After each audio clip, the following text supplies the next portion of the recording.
दोस्तों, कुछ लोग कहते हैं कि नसीब में जो होगा वो अपने आप मिलेगा, लेकिन कुछ लोगों का मानना है कि हमें अपना नसीब खुद ही अपनी मेहनत से बनाना पड़ता है। नसीब में ना मानने वालों की संख्या बड़ी तो है, लेकिन शायद उससे भी ज़्यादा संख्या नसीब को मानने वालों की है। खासकर हमारे देश भारत में तो काफ़ी ज़्यादा है। बहुत पुरानी बात है, किसी गांव में 3 दोस्त हुआ करते थे, रमेश, मोहित और सूरज।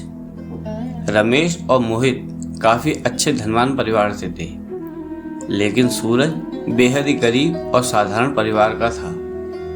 पैसों के मामले में इतनी असमानताएं होने के बावजूद भी तीनों की दोस्ती भी कुछ ऐसी थी कि वह एक दूसरे के लिए कुछ भी करने के लिए हमेशा ही तैयार रहते थे।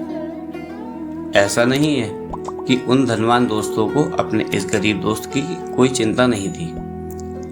दोनों धनवान दोस्तों ने अपने गरीब दोस्त की परिस्थिति बदलने के लिए उसकी कई बार मदद भी की थी, लेकिन उसकी परिस्थिति में कोई भी बदलाव नहीं हो पा रहा था। वह कहते हैं ना कि समय से पहले और नसीब से ज़्यादा कभी भी किसी को कुछ नहीं मिलता है। बस ऐसा ही कुछ हाल हमारे सूरज के साथ भी था। देखते ही देखते तीनों दोस्त जवान हो गए। दोनों धनवान दोस्त अपना अपना व्यापार अच्छे से करने लगे और पहले से भी ज़्यादा धनवान बनते चले गए। लेकिन इधर सूरज की हालत बद से बदतर होती ही चली गई। अपने दोस्त की बिगड़ती हुई हालत देखकर मोहित और रमेश ने उसकी हालत सुधारने के लिए कुछ करने की सोची। दोनों दोस्तों ने 100-100 सोने के सिक्के एक थैली में रखे और सूरज को देते हुए कहा, लो दोस्त, तुम इन पैसों से कोई व्यापार शुरू करो और 4 पैसे कमाकर अपनी गरीबी दूर करो। सूरज ने उन 200 सिक्कों में से 5 सिक्के घर खर्च के लिए निकाले और बाकी के 195 सिक्के अपनी पगड़ी में बांधकर शहर की तरफ चल दिया, ताकि वहां से अपने लिए नए व्यापार के लिए कुछ जरूरी चीजें ला सके। अभी वो गांव से कुछ ही दूर पहुंचा था कि अचानक से आसमान से एक चील उड़ती हुई आई और उसकी पगड़ी उड़ाकर के ले गई। सूरज ने उसका काफी पीछा किया, लेकिन चील इतनी ऊंची उड़ी और तेज उड़ी कि उसको आखिरकार हार मानकर अपने घर पे वापस लौटना ही पड़ा। कुछ दिन बीतने के बाद जब मोहित और रमेश सूरज की हालत का जायजा लेने के लिए उसके घर गए, लेकिन वहां जाकर उन्होंने देखा कि सूरज की हालत में तो रत्ती भर का भी फर्क नहीं आया है। उनके पूछने पर सूरज ने सारी कहानी उदास मन से उन दोनों को बता दी। रमेश को तो उसकी बातों पर बिल्कुल भी भरोसा नहीं था, लेकिन मोहित ने उसका विश्वास कर लिया। मोहित ने फिर से उसे 200 सोने के सिक्के दिए और बोला, चलो कोई बात नहीं, तुम एक बार फिर से कोशिश करो। मोहित और रमेश के जाने के बाद सूरज ने सोचा कि अभी तो काफी रात हो गई है, इसलिए सिक्कों को कहीं छुपा देता हूँ ताकि कहीं कोई चोर उन्हें चुरा ना ले। कल शहर जाकर कोई नया काम धंधा शुरू करूंगा। उसने उन सिक्कों को अपने घर में रखी भूसे की टोकरी में छुपा दिया।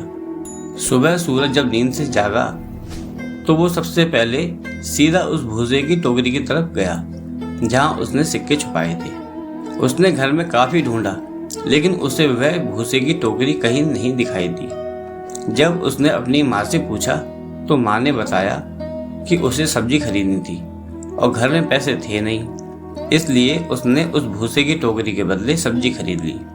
अब बेचारा सूरज आखिर करता भी तो करता क्या, वह अपनी किस्मत को कोसता ही रह गया। फिर से कुछ दिनों के बाद मोहित और रमेश सूरज से मिलने के लिए वापस आए।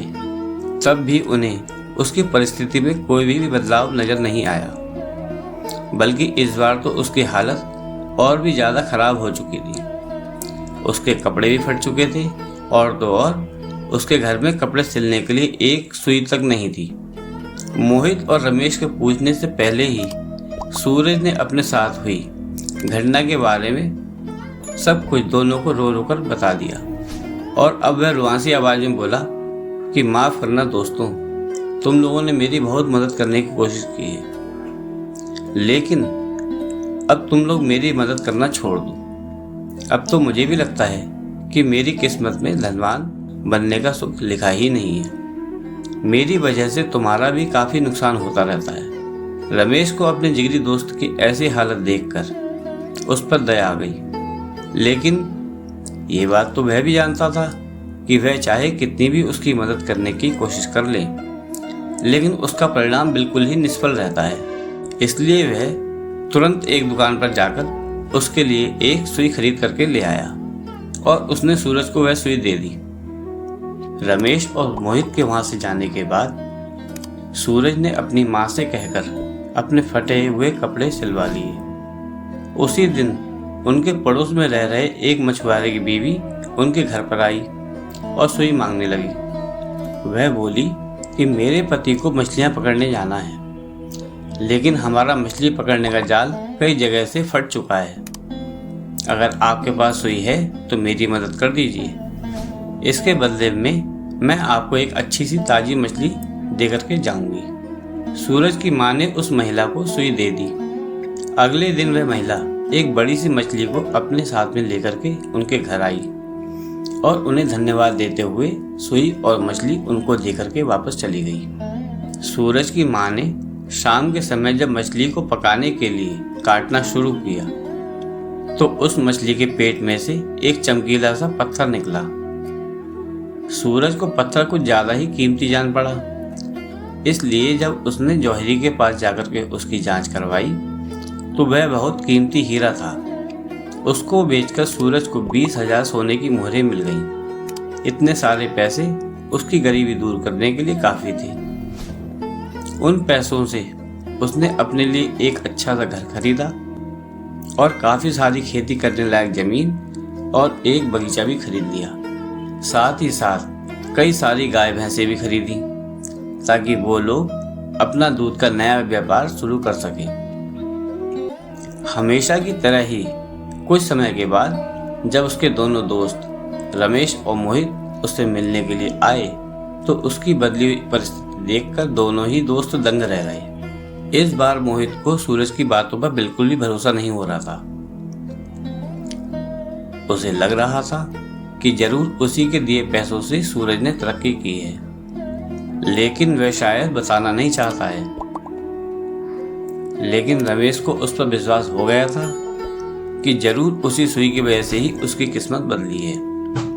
सूरज अपने दोनों दोस्तों को पहले अपने खेतों घुमाने के लिए ले गया और बाद में अपने बगीचे में कुछ बच्चे पहले से ही एक पेड़ पर चढ़कर फल तोड़ने की कोशिश कर रहे थे। उन बच्चों में से कुछ बच्चों ने गलती से वहां पर एक पक्षी का घोंसला गिरा दिया, जिसमें एक पगड़ी के अंदर 195 सोने के सिक्के वाली वही पोटली थी जिसे कभी एक चील सूरज के सिर से उड़ा कर ले गई थी। उसे लेकर जब तीनों दोस्त घर को लौटे तब सूरज की माँ अपनी गाय भैंसों को भूसा खिला रही थी और उसी दौरान भूसे की एक टोकरी से वह 200 सोने के सिक्के भी निकल पड़े जो सूरज ने कभी अपने पुराने घर में भूसे की टोकरी में छुपाए थे। उसकी किस्मत कुछ ऐसा खेल खेल रही थी कि उसके हक की सारी चीजें और खुशियां उसके पास वापस लौट कर आ रही थी। नसीब चमकने की वजह से सूरज तो खुश था ही, लेकिन उससे भी ज्यादा खुश थे उसके दोनों अच्छे और सच्चे मित्र मोहित और रमेश। तो प्रिय दोस्तों, कैसी लगी आपको ये वीडियो? अगर वीडियो पसंद आई हो तो कृपया लाइक, शेयर और कमेंट करें और ऐसी ही ज्ञानवर्धक और मनोरंजन से भरी वीडियो देखने के लिए हमारे चैनल चिपड़ू ज्ञान को सब्सक्राइब जरूर कर लें। मिलते हैं आपसे कल शाम 4 बजे एक नई वीडियो में एक नई मजेदार और ज्ञान से भरी कहानी के साथ। वीडियो अंत तक देखने के लिए धन्यवाद।